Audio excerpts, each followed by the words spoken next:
ஸ்தோத்தரிக்கிறோம் ஆண்டவரே, உம்மை நாங்கள் துதிக்கிறோம், ஸ்தோத்தரிக்கிறோம். தேவன் கொடுத்த இந்த மாலை வேளைக்காக நாங்கள் நன்றி செலுத்துகிறோம். தேவனாகிய கர்த்தர் ஆண்டவரே, இந்த ஆராதனையை துவக்கம் முதல் முடிவு வரைக்கும் நீர் பொறுப்பெடுத்து வழி நடத்தும்படியாக நாங்கள் ஜெபிக்கிறோம். எங்களுடைய ஆவிய ஆண்டவரே ஸ்தோத்திரம் உம்முடைய கருத்தில் நாங்கள் தருகிறோம். ஆண்டவரே, நாங்கள் எப்படி ஆண்டவரை நடக்க வேண்டும், உம்முடைய வார்த்தைகளை கேட்கவும் ஆண்டவரே ஸ்தோத்திரம் எங்கள் செவியை சாய்க்கவும் அதன்படி வாழவும் உம்முடைய கிருபையும் உம்முடைய அனுக்கிரகமும் ஆண்டவரே ஸ்தோத்திரம் இன்று ஆண்டவரே எங்களுக்கு நீ தரும்படியாக நாங்கள் ஜெபிக்கிறோம். எங்களை முற்றிலுமாய் உம்முடைய பாதத்தில் அர்ப்பணிக்கிறோம். தகப்பனே, உம்முடைய சித்தம் போல் எங்களை வழி நடத்துங்க. இயேசுவின் நாமத்தில் பிதாவே, ஆமென். ஸ்தோத்திரம். இந்த மாலை வேளையில் இந்த ஆராதனையை பார்த்து கொண்டிருக்கிற எல்லோரையும் இயேசுவின் நாமத்தினாலே வாழ்த்தி வரவேற்கிறேன். ஒரு பாடலை பாடி நாம் கர்த்தரை ஆராதிப்போமாக. அடைக்கலமே உமது அடிமை நானே, இந்த பாடலை சேர்ந்து பாடி நாம் கர்த்தரை உயர்த்துவோம்.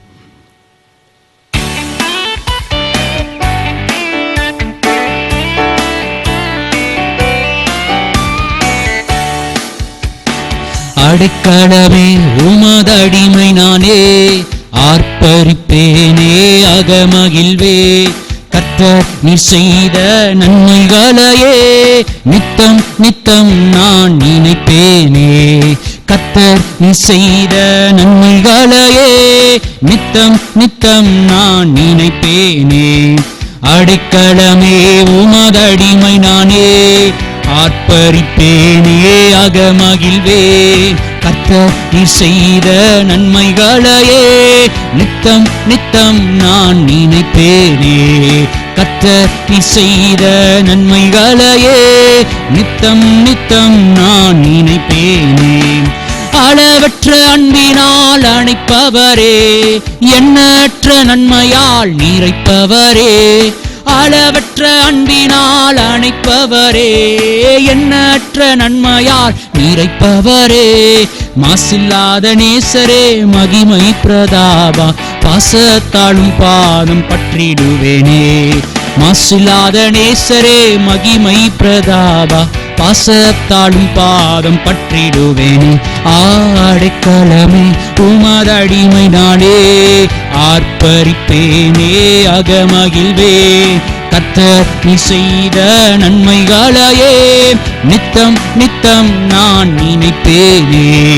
கர்த்தர் நீ செய்த நன்மைகளையே நித்தம் நித்தம் நான் நினைப்பேனே. கர்த்தாவேவும் செயல்கள் பெரியவைகளே, சுத்தரேவும் செயல்கள் மகத்துவமானதே. கர்த்தரேவும் செயல்கள் பெரியவைகளே, சுத்தரேவும் செய்கைகள் மகத்துவமானதே. நித்தியரேவும் நியாயங்கள் என்றும் நிற்குமே, பக்தரின் பேரின்ப பாக்கியம் இதே. நித்தியரேவும் நியாயங்கள் என்றும் நிற்குமே, பக்தரின் பேரின்ப பாக்கியம் இதே. அடைக்கலமே உமது அடிமை நானே, ஆர்ப்பரிப்பேனே அகமகிழ்வேன். கர்த்தர் நீ செய்த நன்மைகளையே நித்தம் நித்தம் நான் நினைப்பேனே. கர்த்தர் நன்மைகளையே நித்தம் நித்தம் நான் நினைப்பேனே. ஓ என்னை என்றும் போதித்து நடத்துபவரே, கண்ணை வைத்து ஆலோசனை சொல்லுபவரே. என்னை என்றும் போதித்து நடத்துபவரே, கண்ணை வைத்து ஆலோசனை சொல்லுபவரே. நடக்கும் வழிதனை காட்டுபவரே, நம்பி கிருபை சூழ்ந்து கொள்ளுமே. நடக்கும் வழிதனை காட்டுபவரே, நம்பி வந்தோனை கிருபை சூழ்ந்து கொள்ளுமே.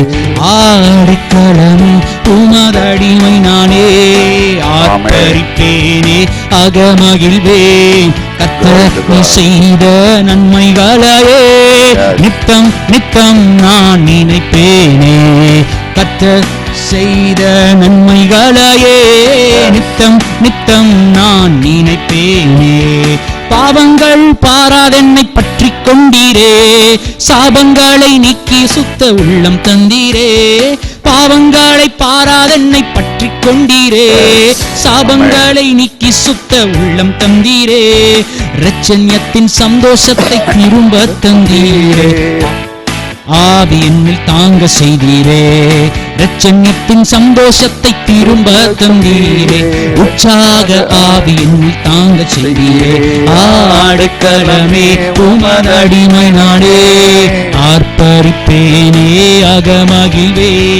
கர்த்தர் நீ செய்த நன்மைகளையே நித்தம் நித்தம் நான் நினைப்பேனே. கர்த்தர் நீ செய்த நன்மைகளையே நித்தம் நித்தம் நான் நினைப்பேனே. ஆமென். எங்களோடு கூட பாடின உங்களை ஒவ்வொருவரையும் கர்த்தர் ஆசீர்வதிப்பாராக. நாம் ஒரு தொடர் போதனையை நாம் கேட்டுக்கொண்டு வருகிறோம். கடவுளை கண்டடைவது எப்படி? How to know God? இல்லாவிட்டால் இன்னொரு பேர் கொடுக்கலாம், ஜீசஸ் ரெவலேஷன் என்று கொடுக்கலாம். வேர்டு ரெவலேஷன், வார்த்தையின் வெளிப்பாடு, இயேசுவை பற்றி வெளிப்பாடு என்று சொல்லலாம். கடந்த நாட்களிலே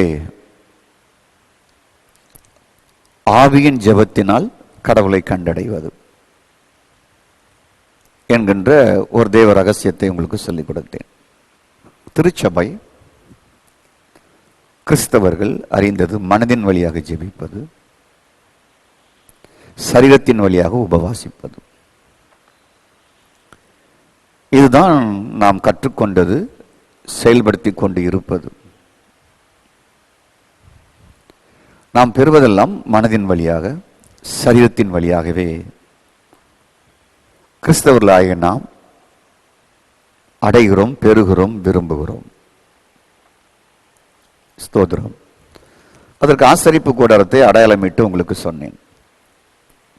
வெளிப்பிரகாரம் அங்கு லேவியர்கள் இருப்பார்கள், பலி செலுத்துவார்கள், இரத்தம் சிந்துதல், மிருகத்தின் தோல் உரித்தல், அதை கண்டம் துண்டமாக வெட்டுதல், சுத்தப்படுத்துதல், அதை பலி செலுத்தி அதை சாம்பலாக்குதல், அந்த இரத்தத்தை தெளித்தல், சுத்தப்படுத்துதல், கை கழுவுதல். இதை வெளிப்பிரகாரமான ஊழியங்கள் மக்களுக்கு பரபரப்பாக எல்லாரும் பார்க்கக்கூடிய அளவில் இருக்கும் என்றது போன நிகழ்ச்சியில் நான் பேசினேன். தென் செகண்ட் உட்பிரகாரம், அங்கு தூபபீடம் இருக்கிறது, குத்து விளக்கு இருக்கிறது, ஆசாரியன் இருப்பான். அந்த தூபபீடம் ஒரே இடத்தில் இருக்கும். தூபம் போட வேண்டும். ஏன் போட வேண்டும்? இந்த மாமிசம் சாம்பலாக்கும் பொழுது வருகிற துர்நாற்றத்தை நீக்குவதற்கு. அது ஒரு ஜெபத்திற்கும் அடையாளமாக இருக்கிறது. சமூகத்த மேஜை இருக்கிறது, குற்று விளக்கை ஏற்ற வேண்டும். கர்த்தருக்கு ஸ்தோத்திரம். இது உட்பிரகார ஜெபம். தூபம் போடுவது அங்கு இருக்கிறது. மனதின் வழியாக தேவனை தேடுவது. இன்னொரு மகா பரிசுத்த ஸ்தலம் இருக்குது, அங்குதான் தூப கலசம் இருக்கிறது. அது எப்படி ஆசாரியன் தூபம் போட வேண்டும் என்று உங்களுக்கு சொன்னேன். மகா பிரதான ஆசாரியன் உட்பிரகத்தின் திரையில் நின்று கொண்டு ஸ்தோத்திரம் தூப கலசத்தை எடுத்து உள்ளே தூபம் போட வேண்டும். அவன் சாகாதபடிக்கு உள்ளே பிரவேசித்தரக்கூடாது. வருஷத்திற்கு ஒரு முறைதான் அவன் உள்ளம் பிரவேசிக்க வேண்டும் என்று லேவியராகமம் 16, 12, 13 வைத்து சொன்னேன். ஸ்தோத்திரம். இது ஒரு வித்தியாசமான ஜெபம், ஆவியினால் ஜெபிப்பது. அங்குதான் ஆண்டவர் இருக்கிறார். மனதில் உண்டாகிற ஜெபம், உணர்வில் உண்டாகிற ஜெபம், உணர்ச்சியில் உண்டாகிற ஜெபம், மாமிசத்தில் உண்டாகிற ஜெபம் ஒரு பொதுவான ஜெபம். சபையிலே 40 நாள் ஜெபம், 21 நாள் ஜெபம், கர்த்தருக்கு ஸ்தோத்திரம், முழு ஜெபம், அமாவாசை ஜெபம், பௌர்ணமி ஜெபம், இதெல்லாம் ஒரு பொதுவான ஜெபம். வருவோம், ஆரவாரம் பண்ணுவோம், போய்விடுவோம். அந்த மகா பரிசுத்த ஸ்தலத்தில் தேவனை சந்திக்கிறது ஆவியின் ஜெபம். அது மிக முக்கியமானது என்பதை நான் உங்களுக்கு சொன்னேன். இப்போ நீங்க ஒரு ஆள் இங்கே உட்கார்ந்தாதான் முடியும்.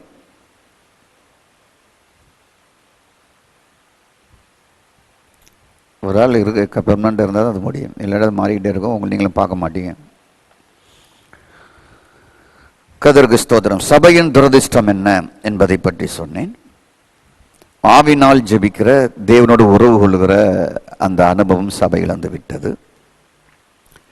வேத வாசிப்பை தனியாகவும் ஜெபத்தை தனியாகவும் சபை பிரித்து விட்டது. என்பதை தொடர் போதனையில் நான் பேசிக்கொண்டே வருகிறேன். இந்த உட்பிரகார ஜெபம், அந்த பொன் குத்து விளக்கு, தூபபீடம், சமூகத்தம்ப பேஜை, அங்கு ஆசாரியன் தூபம் போடுகிறானே, உட்பிரகார ஜெபம் என்பது மாமிச ஜெபம், மனதின் ஜெபம். இது மனிதனை எந்த விதத்திலையும் மாற்றாது, எந்த எழுப்புதலையும் கொண்டு வராது. கைத்தட்டுதல், ஆரவாரம், கத்துதல் எல்லாமே இருக்கும். அதான் சபையினுடைய துரதிர்ஷ்டம் என்று சொன்னேன். ஏனென்றால் ஆவியின் ஜெபத்தை மக்களுக்கு கற்றுக் கொடுக்கவில்லை. ஆவியினால் தேவனை தேடுவது. அவர் ஆவியின் தேவன். நமக்கு ஒரு ஆவி இருக்கிறது. மற்ற மதங்களெல்லாம் மனதும் மாமிசத்தில் தேடுகிற மார்க்கம், ஆத்துமாவில் தேடுகிற மார்க்கம். கிறிஸ்டியானிட்டி ஆவியில் தேடுகிற மார்க்கம். ஆவியின் தேவன் எங்க இருக்கு? எபிரேயர் 12ஆம் அதிகாரத்தில் இருக்கிறது. அவர் ஆவியின் தேவன் என்று சொல்லி. அப்போ ஆவினால் தேடுவது, ஆவினால் வார்த்தையை தியானம் பண்ணுவது, ஆவினால் கர்த்தருடைய வார்த்தையை கேட்பது, ஆவிக்குள்ளே கேட்பது, ஆவிக்குள்ளாக மாறுவது, ஆவிக்குள் ஜெபிப்பது, ஆவிக்குள் அற்புதத்தை பெறுவது, ஆவியின் தேவனோடு கலந்திணைந்து வாழ்வது. இந்த ஜெபம் நம் நாட்டுக்கு தேவை. நிச்சயம் அதுதான் ஒரு பெரிய எழுப்புதலை கொண்டு வரும். கர்த்தருக்கு ஸ்தோத்திரம். அப்போ அந்த பரபரப்பான வெளியே உள்ள ஜெபம், மனதின் ஜெபம் உள்ளான மாற்றத்தை கொண்டு வர முடியாது. இது அனுபவம். நான் சொல்லுகிறேன், நான் 42 ஆண்டுகளாக ஜெபம் பண்ணுகிறவன். அனுபவம். கர்த்தருக்கு ஸ்தோத்திரம். பல ஆயிரம் மாற்றங்கள் இல்லாத ஜெபங்கள் எல்லாரும் செய்து கொண்டு இருக்கிறார்கள். அவங்க பர்சனல் லைஃபே மாறாமலே இருக்கு ஜெபம் பண்ணி. கர்த்தருக்கு ஸ்தோத்திரம். ஆனால் ஆவியில் ஜெபிப்பதில் ஆரவாரம் இல்லை, முழக்கம் இல்லை. கர்த்தருக்கு ஸ்தோத்திரம். அப்போ கர்த்தருக்கு ஸ்தோத்திரம் உண்டாவதாக. இந்த ஆவியின் ஜெபம் நம்முடைய ஆவிக்குள் நிமிடந்தோறும் இருக்கலாம், நடந்து கொண்டு இருக்கலாம், உட்கார்ந்து கொண்டு இருக்கலாம், தனி அறையில் அமர்ந்து கொண்டு இருக்கலாம், அது செயலாக்கி கொண்டே இருக்கலாம்.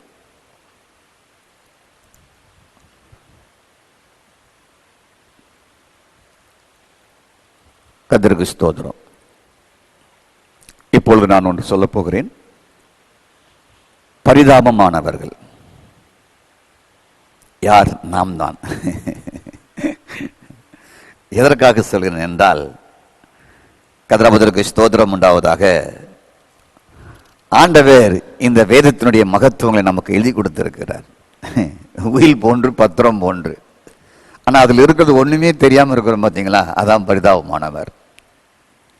எனக்கு ஒரு நண்பர் இருந்தார். அவர் ஏஜி போதகராக இருந்தார். சிறு வயதிலிருந்து ரொம்ப கஷ்டப்பட்டவர். ஆனால் அவருடைய முன்னோர்கள் தகர பெட்டியிலே ஒரு பெரிய உயில் எழுதி வைத்து சென்றிருந்தார்கள். அந்த உயிலே அவர் சொந்த ஒரு திண்டிவனத்தில் ஏகப்பட்ட சொத்துக்கள் இருந்தது. பிறந்ததிலிருந்து 45 வயசு வரைக்கும் தெரியாது. எவ்வளவு பெரிய பரிதாபமான 45 வயது கழித்த பின்புதான் இப்படி ஒரு பத்திரம் இருக்கிறது, சொத்து இருக்கிறது, அது மிக முக்கியமான இடத்தில் இருக்கிறது, மற்றவர் அபகரித்து வைத்திருக்கிறார்கள் என்று சொல்லி அறிந்து ஹைகோர்ட்டுக்கு போய் ஜெயித்து கொண்டு வந்தார். நானும் அதான் சொல்லுகிறேன். இப்படிப்பட்ட ஒரு உயில் மகத்துவம் நிறைந்த வேத வார்த்தை இதை ஆண்டவர் எழுதி கொடுத்து ஒவ்வொரு கிறிஸ்தவர்களும் பரிதாபமாக வாழ்றார்கள் அல்லவா? அதை நினைத்துதான் ஆவிக்குரியவர்களும் சரி, ஆவிக்குரிய சபை மக்களும் சரி, இவர்களெல்லாம் ஆவிக்குள்ளவர்கள் இல்லை, உபதேசம் இல்லாதவர்கள், சத்தியம் தெரியாமல் சொல்கிறார்களவா, அவர்களும் சரி, எல்லாருமே ஒண்ணுதான். ஒரே குட்டைகளை கிடக்கிற மட்டமாக தான் இருக்கிறோம். கர்த்தருக்கு ஸ்தோத்திரம். ஆகவே இவ்வளவு பெரிய மகத்துவங்கள், இவ்வளவு பெரிய சொத்து, இவ்வளவு பெரிய ஆஸ்தி உடைய இந்த வேதத்தை, இந்த சொத்தை நமக்கு எழுதி கையில கொடுத்திருக்கும் பொழுது இதை ஒழுங்கா வாசித்து, இதை ஆவினால் வாசித்து, ஆவினால் தியானம் பண்ணி, ஆவினால் ஜெபித்து சொந்தமாக்கி கொள்ளாமல் அலைந்து திரிகிறோம் அல்லவா? அதுதான் பரிதாபமானவர்கள். ஸ்தோத்திரம். நீங்கள் 1 கொரிந்தியர் 6:17 வாசிக்கும் பொழுது வேதம் அழகாக சொல்லுகிறது. நாம் எப்படி தேவனோடு இருக்க வேண்டும் என்பதை சொல்லுகிறது. சபையினுடைய துரதிர்ஷ்டம் என்னவென்றால் அதை சொல்லிக் கொடுக்காமல் போய்விட்டார்கள். அதுதான் மிக கஷ்டமான ஒரு காரியம்.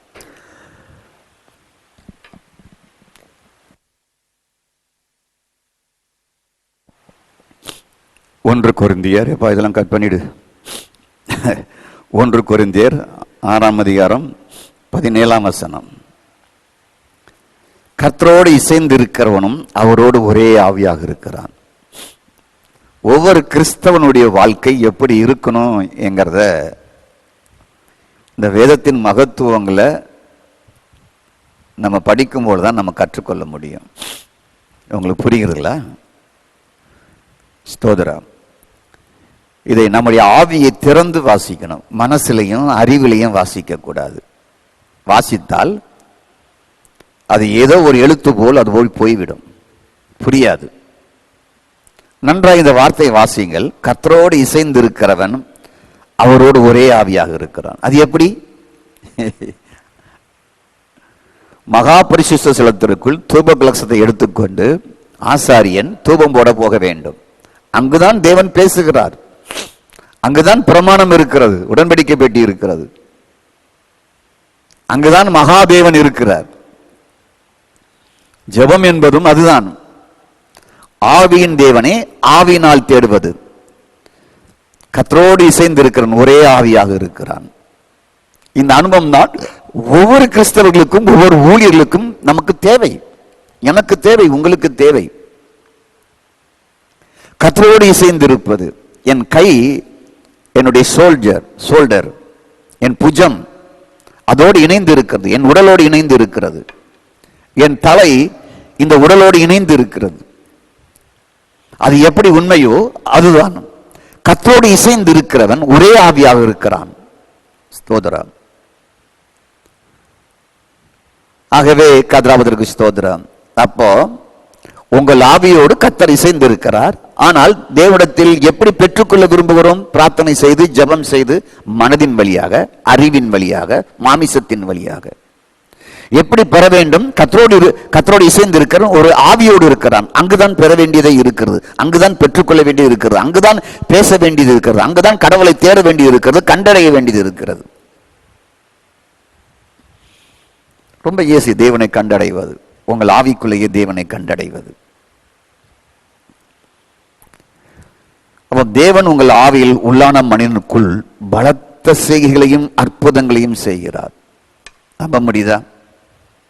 ஏன்னா மீண்டும் சொல்லுகிறேன், நமக்கு இருக்கிற வேத வெளிப்பாடு, வேத வாசிப்பு ரொம்ப குறைவு. அதுதான் பிரச்சனை.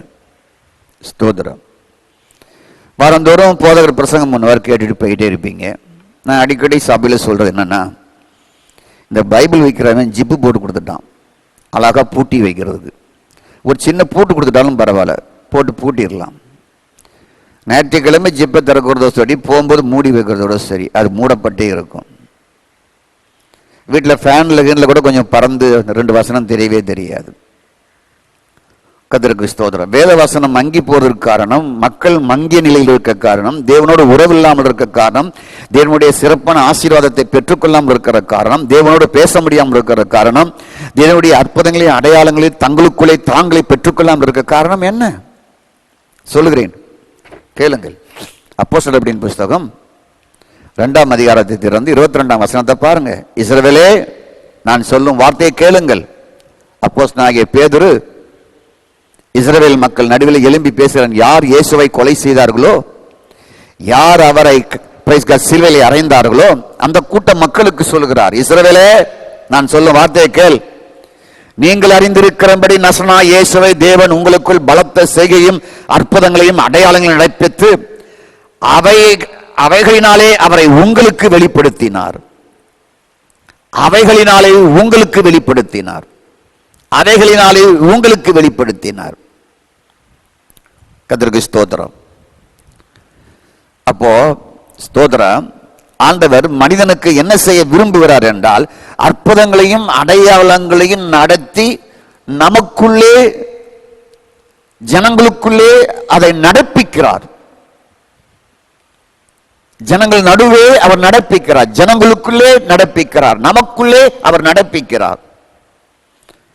புதிய மொழிபெயர்ப்பிலே வல்ல செயல்கள், அறம் செயல்கள், அடையாளங்கள் நமக்குள்ளாக உறுதியாக காண்பிக்கிறார் என்று போட்டுப்பட்டு இருக்கிறது புதிய ஏற்பாட்டிலே. ஸ்தோத்திரம். நீங்க ரோமன் கேத்தலிக் பைபிளை போய் படிச்சு பாருங்க, அதுல கிளியரா இருக்கும். வல்ல செயல்களையும் அரும் செயல்களையும் அடையாளங்களையும் நமக்குள்ள உறுதியாக காண்பிக்கிறார் என்று பேதுரு சொல்லுகிறார். உலக மொழிபெயர்ப்பிலையும் அது போடப்பட்டு இருக்கிறது, ஃபெய்த் மொழிபெயர்ப்பிலையும் அது போடப்பட்டு இருக்கிறது, ஃபெய்த் டிரான்ஸ்லேஷன்ல. ஸ்தோத்திரம். ரோமன் கேத்தலிக் பைபிளையும் இந்த மாதிரி போடப்பட்டு இருக்கிறது. எப்படி? வல்ல செயல்களையும் அரும் செயல்களையும் அடையாளங்களையும் நமக்குள்ளேயே உறுதியாக காண்பிக்கிறார், உறுதியாக காண்பிக்கிறார். ஆகவே தான் கர்த்தரோடு இசைந்திருக்கிறவன் அவர் ஆவியோடு இசைந்திருக்கிறான். அவருடைய ஆவியோடு இசைந்திருக்கும் போது வல்ல காரியங்களை, அறம் செயல்களை, அடையாளங்களை நமக்குள்ளேயே அவர் காண்பிக்கிறார், செய்கிறார். இதுதான் தேசத்திற்கு தேவை, இதுதான் திருச்சபைக்கு தேவை. துரதிஷ்டமா ஜனங்களுக்கு, சபைக்கு வார்த்தை தெரியவில்லை. ஆவினால் தேவனை தேடுகிற உறவு இல்லாமல் போய்விட்டது. ஆவினால் ஜெபிக்கிற ஜெபங்கள் இல்லாமல் போய்விட்டது. ஆவிக்குள்ளேயே தேவனுடைய அற்புதங்களை பெற்றுக்கொள்கிற பாக்கியங்கள் இல்லாமல் போய்விட்டது. ஸ்தோத்திரம். நான் ஆவியின் தேவன், ஆவியின் தந்தை என்று சொல்லுகிறேன். அந்த வசனத்தை உங்களுக்கு காமிச்சேன், பல முறை நான் சபையில சொல்றேன். ஸ்தோத்திரம். நீங்க அதை பிரைஸ் காட் ஸ்தோத்திரம் உண்டாவதாக மனசுல வைத்துக் கொள்ள வேண்டும். ஓ காட் ஸ்தோத்திரம். பாருங்க, எபிரேயர் 12:9 மறந்துடக்கூடாது. நம்முடைய சரீரத்தின் தகப்பன்மார்கள் நம்மை சிட்சிக்கும் பொழுது அவர்களுக்கு நாம் அஞ்சி நடந்திருக்க நாம் பிழைக்கத்தக்க ஆவிகளின் பிதாவுக்கு, நம்முடைய ஆவிக்கு அவர் பிதா, சரீரத்திற்கு நம்மை பெற்றெடுத்த தந்தை. அது மாறாது. சரீரத்தை பெற்றெடுத்த தந்தையை மாற்ற முடியாது. ஆனால் உங்கள் ஆவிக்கு ஒரு பிதா இருக்கிறார். அந்த ஆவியின் பிதாவோடு நீங்கள் ஆவிக்குள் ஒன்று இசைந்திருந்து அரும் செயல்களையும் அற்புதங்களையும் அடையாளங்களையும் உள்ளுக்குள்ளேயே அவர் அனுபவிக்க அவர் விரும்புகிறார். கதாபதிரக்கு ஸ்தோத்திரம். அப்போ ஆவியின் தேவனிடம் உங்கள் ஆவியில் ஒரே ஆவியாக இசைந்திருப்பது மகா பெரிய வெற்றியான, அளவில்லாத ஆசீர்வாதமான வாழ்வை நீங்கள் பெறுவீர்கள். உங்கள் மூலமாகவும் நடைபெறும். வல்லமையான அற்புதமான அரும் செயல்கள் எல்லாம் அங்குதான் உண்டாகிறது. இது உங்களுக்கு உடனே கற்றுக்கொள்ள முடியாத ஒன்றாக இருக்கலாம். நீங்கள் பயிற்சி செய்யுங்கள், செயல்படுங்கள், உங்கள் ஆவியை பழக்குவியுங்கள். ஆவினால் தேவனை தேடுங்கள், ஆவினால் தொழுது கொள்ளுங்கள், ஆவினால் சேவியுங்கள், ஆவினால் விசுவாசியுங்கள். எபிரேயர் 12:9 சொன்னில் ஆவியின் பிதா அவர். ஸ்தோத்திரம். அப்போ அற்புதம், அடையாளம், அரும் செயல் எல்லாம் செய்கிறவர் எங்க இருக்கிறான்னா உங்க ஆவிக்குள்ளே இருக்கிறாரு. சபை போதகராகி நாங்கள் என்ன செய்து விட்டோம் என்றால், ஆராதனை கூடி வரும் பொழுது ஆவியானவர் இறங்குகிறார், உங்கள் மேல் இறங்குகிறார், அவர் உலாவுகிறார், அவர் நடமாடுகிறார், பின்னாலே வருகிறார், உங்களை தொடுகிறார் என்று ஒரு உற்சாகப்படுத்துகிற வார்த்தையை சொல்வது உண்டு. ஸ்தோத்திரம். ஆனால் உண்மையிலே ஆவியானவர் உங்களுக்குள் இருக்கிறார், வேறு எங்கேயுமே இல்லை. கர்த்தரோடு இசைந்திருக்கிறவன் அவருடைய ஒரே ஆவியாக இருக்கிறான். அவர் அரும் செயல்களையும் அடையாளங்களையும் வல்ல செயல்களையும் நமக்குள்ளேயே உறுதியாக காண்பிக்கிறார். அற்புதங்கள், அடையாளங்கள், வல்ல செயல்கள் உங்கள் ஆவியில் ஆவியாக இருக்கும் தேவன் அங்கேயே அவர் செய்கிறார். உங்களுக்குள்ளேயே அவர் செயலாக்குகிறார், உங்களுக்குள்ளேயே அவர் காண்பிக்கிறார்.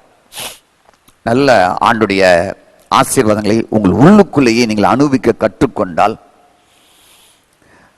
உங்களுடைய விடுதலையை, உங்களுடைய சுகத்தை, உங்களுடைய ஆசீர்வாதத்தை நீங்கள் பெற வேண்டிய வார்த்தையின் வழியாக பெற வேண்டிய அத்தனையும் நீங்கள் உள்ளுக்குள்ளேயே நீங்கள் அனுபவிக்க ஆரம்பித்து விட்டால் உங்க வீட்டை தேடி எல்லாமே வரும்.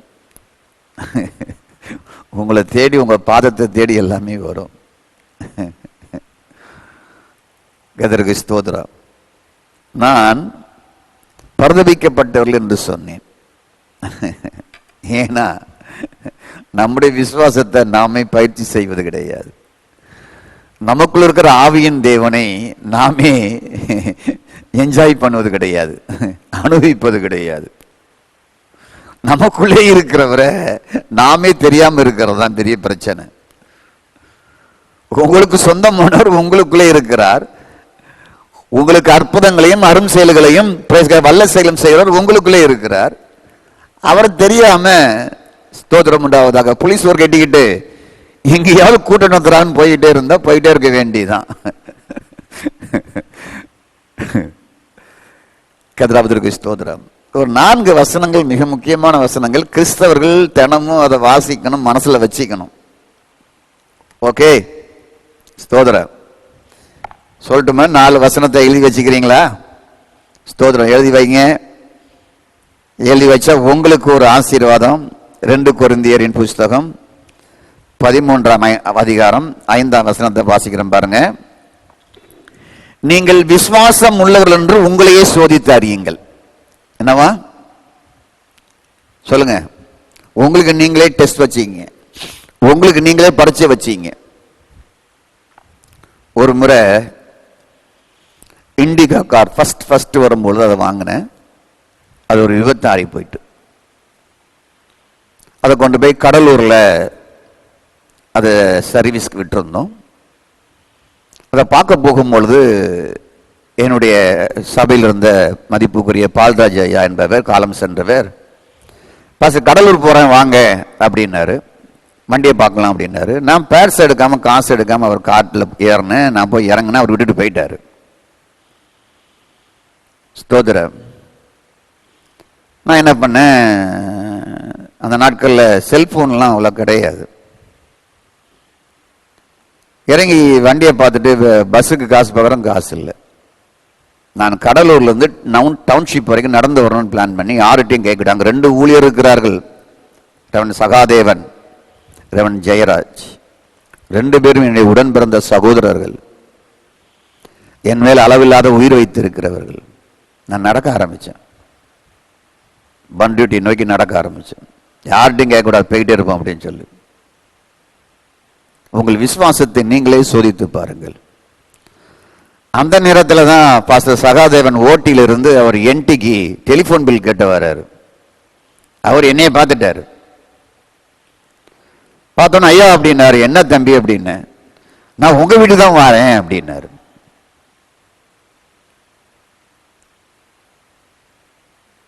உங்கள் விசுவாசத்தை நீங்கள் சோதித்து பாருங்கள். எப்பொழுதுமே என் கூட வர்றவங்களுக்கு நான் தான் காஃபியோ டீயோ டிஃபனோ வாங்கி கொடுக்குற பழக்கம். ஆனா அவர் எனக்கு இளநீ வாங்கி கொடுக்குறேங்கிறாரு பண்ருட்டியில வந்து ரயில்வே கேட்ல. நான் வேண்டாம் அப்படின்னா, ஏன்னா நான் தானே காசு கொடுக்கணும், என்கிட்ட காசு இல்லையே. 2 முறை இளநீ கடையில் நிப்பாட்டுக்கிறார். நான் இளநீ குடிக்கல, வேண்டாம் அப்படின்ட்டேன். 3வது முறை காடாம்புலி என்ற ஊருக்கு வருகிறது. ஒரு இளநீக்கார் வந்தார்.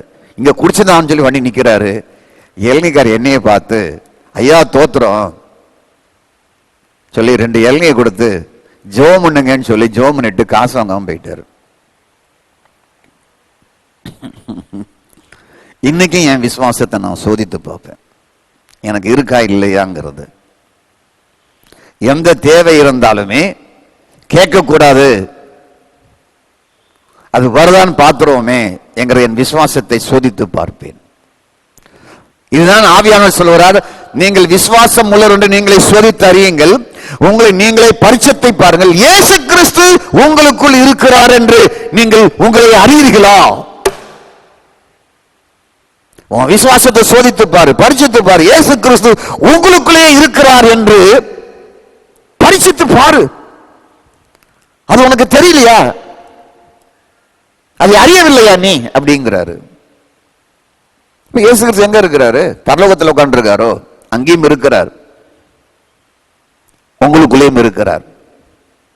உலகத்தில் இருக்கிற கடவுளை ஏற்றுக்கொண்டு அத்தனை மக்களுக்குள்ளேயும் இருக்கிறார் உயிர்த்தெழுந்த இயேசு. அப்ப உள்ளுக்குள்ளேயே அவரை வைத்துக் கொண்டு நாம் பரிதபிக்கப்பட்டவர்களாக வாழுகிறோம். அதான் மிக முக்கியமான வசனம். அப்படின்னு உங்க இருதயத்துல கற்பலை அந்த சதையாக இதயத்துல இந்த வசனத்தை எழுதி கொள்ளுங்க. 2 கொரிந்தியர் 13:5 இருதயத்துல எழுதி கொள்ளுங்க. ஸ்தோத்திரம். உங்களையே பரிசுத்திப்பார், உங்கள் விசுவாசத்தை சோதித்துப்பார், உனக்கு நீ டெஸ்ட் வச்சுப்பாரு. ஸ்தோத்திரம். ஆக இயேசு கிறிஸ்து உங்களுக்குள் இருக்கிறார் என்று உங்களை நீங்கள் அறியீர்களா? பரீட்சைக்கு நில்லாதவர்களே என்று ஆவியானவர் கொரிந்து சபையை பார்த்து சொல்லுகிறார். அப்போ என்ன செய்யணும்? உபவாசம் பண்ணி தேடணுமா ஆண்டவரை?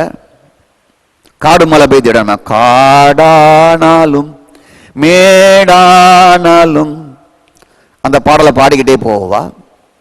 தொண்டு செய்வேன் ஆண்டவர்க்கே, தொண்டு செய்வேன் என்றும், தொண்டு செய்வேன் என்றும், தொண்டு செய்வேன் என்றும் என் ஆண்டவர்க்கே. ஸ்தோத்திரம். உங்களுக்குள்ளே என்ஜாய் பண்ணுங்க, அவரை அனுபவிங்க. ஸ்தோத்திரம். எங்கேயும் போலீஸ் ஒரு கட்டிட்டு போக வேண்டிய அவசியம் இல்லை. வேனை பிடிச்சிக்கிட்டு அவளை 10 பேர் ஏற்றிக்கிட்டு, ஸ்தோத்திரம், பிரதர் வந்திருக்கிறாரு, சிஸ்டர் வந்திருக்கிறாரு அப்படின்னு போக வேண்டிய அவசியம் இல்லை. அங்க இல்ல, உங்களுக்குள்ளதான் இருக்கிறாரு. உங்களுக்குள்ளதான் இருக்கிறார்.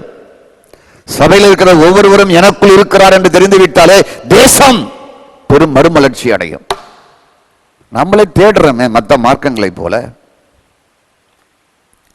ஆகவே தான் நான் பரிதபிக்கப்பட்டவர்கள் என்று சொன்னேன், கிறிஸ்தவர்கள். கர்த்தருக்கு ஸ்தோத்திரம். அடுத்தபடியாக ஒரு வசனம் போதாது பார்த்தீங்களா? இன்னொரு வசனம் சொல்றேன். அதையும் என்ன பண்ணுங்க, பத்திரமா உங்க நெஞ்சில, உங்க இதயத்துல, உங்க உள்ளத்துல ஸ்ட்ராங்கா எழுதி வச்சிங்க. தேவனுடைய ஆவி உங்களில் வாசமாயிருந்தால், ரோமர் 8:9, நீங்கள் மாமிசத்துக்கு உட்பட்டவராயிராமல் ஆவிக்குட்பட்டவராயிருப்பீர்கள். கிறிஸ்துவின் ஆவி இல்லாதவன் அவருடையவன் அல்ல. ஸ்தோத்திரம். கிறிஸ்துவின் ஆவி இல்லாதவன் அவருடையவன் அல்ல. அப்ப கொரிந்தியர்ல வாசித்தோம், கிறிஸ்து உங்களுக்குள் இருக்கிறார், இல்லாதவன் அவருடையவன் அல்ல. கர்த்தருக்கு ஸ்தோத்திரம். தேவனுடைய ஆவி உங்களில் வாசமாயிருந்தால் கிறிஸ்துவின் ஆவி உங்களுக்குள்ள இருக்கும்.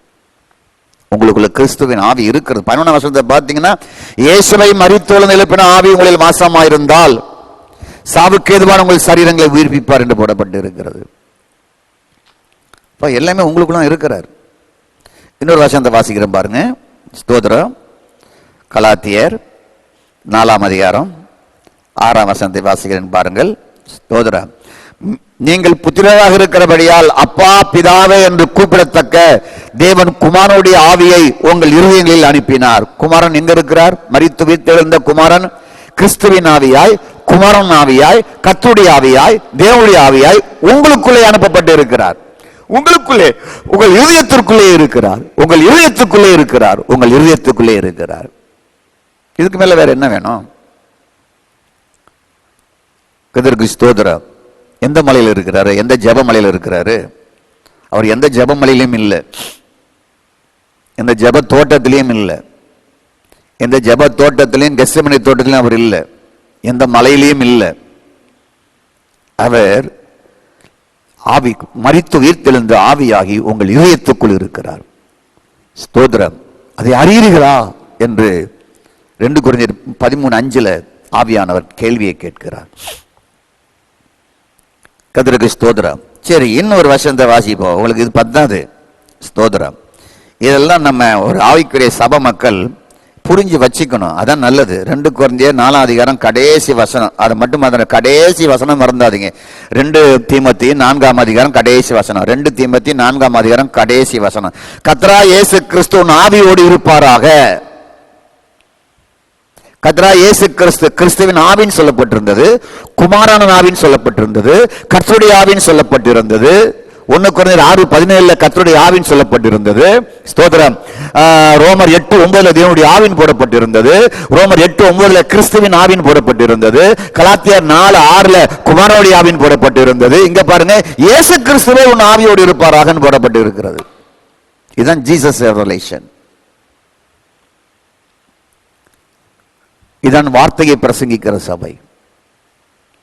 இதுதான் கிறிஸ்துவை அடையாளமாக காட்டுகிற சபை. தேவன் எங்க இருக்கிறார், அவரை கண்டடைவது எப்படி என்பதை காட்டுகிற வார்த்தைகள். கர்த்தருக்கு ஸ்தோத்திரம். ஆகவே இயேசு மரித்து அங்கு மட்டும் இல்ல, உங்கள் ஆவிக்குள்ளும் இருக்கிறார். அரும் செயலையும் பெரும் செயலையும் உங்களுக்குள்ளே நமக்குள்ளேயே அவர் காண்பிக்கிறார், நடப்பிக்கிறார். அப்போஸ்தலர் 2:22. அப்போ இவ்வளவு பெரிய மகத்துவமுள்ள தேவனை வச்சுக்கிட்டு கோமேதக கல்லே வச்சுக்கிட்டு பிச்சைக்காரனா இருக்கிறான். அடே அப்பா ஸ்தோத்திர. வீடு நிறைய வைரத்தை வைத்துக் கொண்டு தெருவில் பைத்தியமா அழிஞ்சா என்னையா அர்த்தம்? வைரமே உங்ககிட்ட இருக்கு, கோமதகமே உங்ககிட்ட இருக்கு, தங்கத்துக்கு சொந்தமானவரே உங்ககிட்ட இருக்கிறாரு, உலகத்தின் தேவனே உங்களுக்குள் இருக்கிறார். ஸ்தோத்திரம். Glory to God. பூமியும் அதன் நிறைவும் கர்த்தருடையது என்று சொன்னவரே உங்களுக்குள் இருக்கிறார். உபாகம் 30:20 ஜீவனும் தீர்க்காயுசுமானவர் நான் தான் என்று சொன்னார். அவரே உங்களுக்குள் இருக்கிறார்.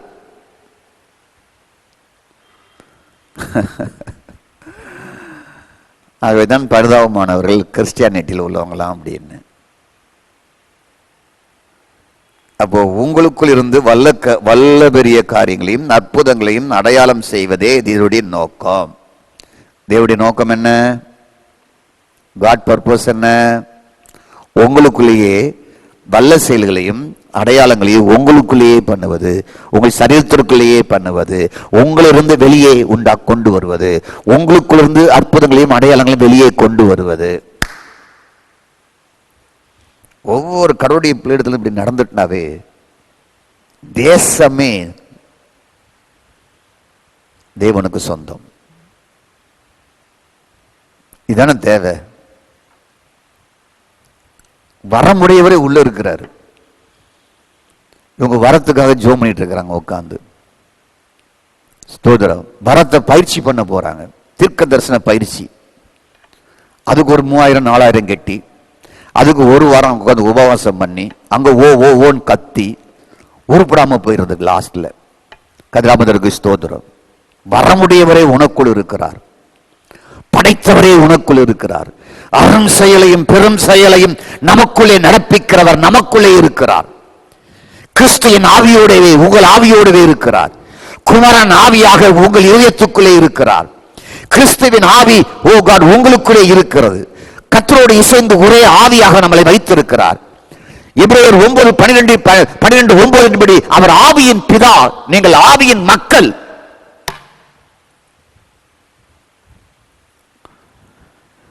அப்போ ஆவியின் தேவனோடு ஆவியின் தொடர்பு கொள்ளணும், அப்படி இசைந்து பெறணும். அப்ப வெளிப்புறமான ஜபம் புரிஞ்சுக்கிங்க, பொதுவான ஜபம், ஆரவாரமான ஜபம், 500 பேர் 1000 பேர் கூடி ஜபிக்கிற ஜபம் எல்லாம் அது வெளிப்பிரகார ஜபம்.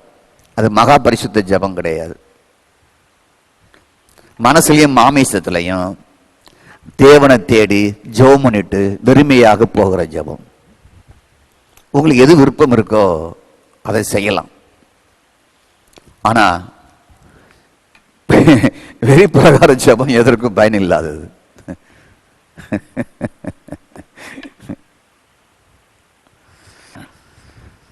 அப்போ என்ன சொன்னேன் நான்? பரிதபிக்கப்பட்டவர்கள் அப்படி நீங்க இருக்கக்கூடாது.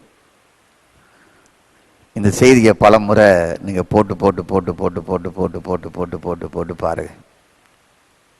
கர்த்தருக்கு ஸ்தோத்திரம். ஆண்டவர் ஒரு ஆவியானவர் புத்தி இல்லாதவர்களே என்று ஒருத்தரை பார்த்து சொன்னார், ஒரு சபையை பார்த்து சொன்னார். யாரு? எந்த சபைனா கலாத்திய சபை.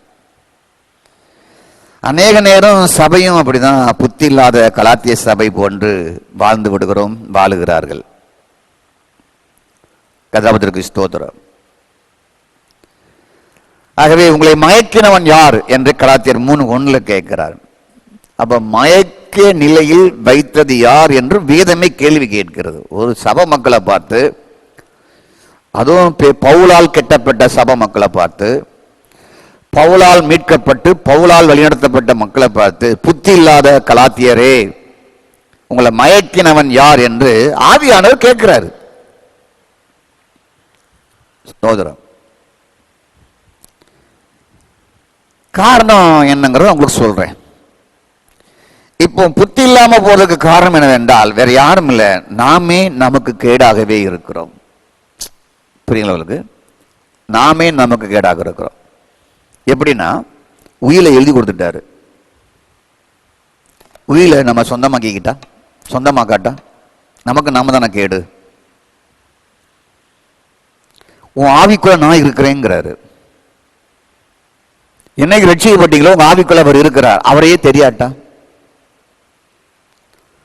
அவரோடு பேசி அவரோடு பழகி அற்புதங்களையும் அடையாளங்களையும் நீங்கள் பெற்றுக்கொள்ளாட்டா, அருள் செயலை பெற்றுக்கொள்ளாவிட்டால், அவரோடு இசைந்து அவரோடு ஒரே ஆவியாக இல்லாவிட்டால், உங்களுக்கு இருக்கிற குமாரன் ஆவியை கிறிஸ்துவை நீங்கள் அனுபவிக்காவிட்டால், அப்போ நாமே நமக்கு கேடாக இருக்கிறோம். நாமே நமக்கு கேடாக இருக்கிறோம். புரிஞ்சுக்கிட்டீங்களா? ஸ்தோத்திரம்.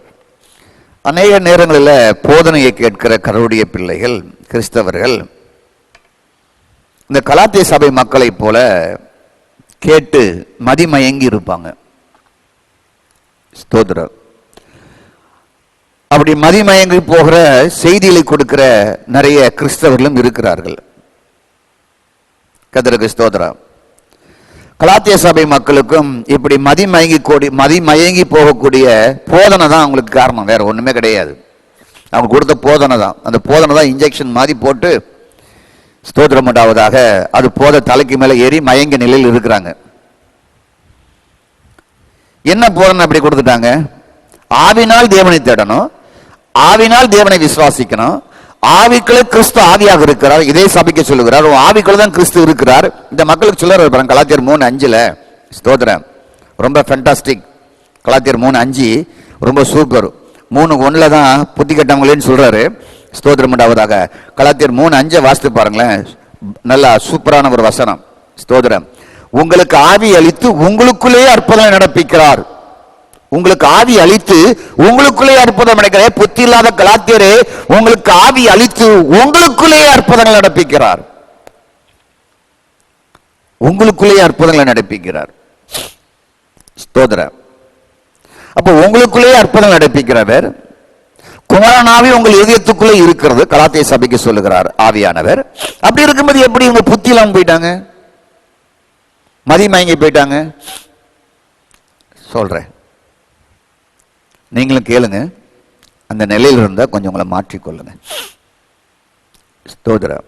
சில நேரங்களில் நாம் எல்லாருமே அப்படிப்பட்ட புத்தி மயங்கிய நிலையில் நாம் இருப்போம். நம் போதனையை நல்ல ஆவியின் வார்த்தையின் போதனையை கேட்கும் பொழுதுதான் அந்த புத்தியை நமக்கு தெளிவிப்பதற்கு ஆவியான உதவி செய்கிறார். பக்தி முறையில தேவனை தேடு. அது நினைவே பாபேல் கோபுரம் அங்கிருந்து வந்தது, காயின்றிருந்து வந்தது. பக்தி முறையில் தேடு. எனக்கு பிடிச்சதை நான் கொடுப்பேன், கடவுள் ஏற்றுக்கொள்ளணும். அதான் காயின் கொள்கை. என் விருப்பத்துக்கு நான் அவரை ஆராதிப்பேன், அவர் என்னை அங்கீகரிக்கணும்.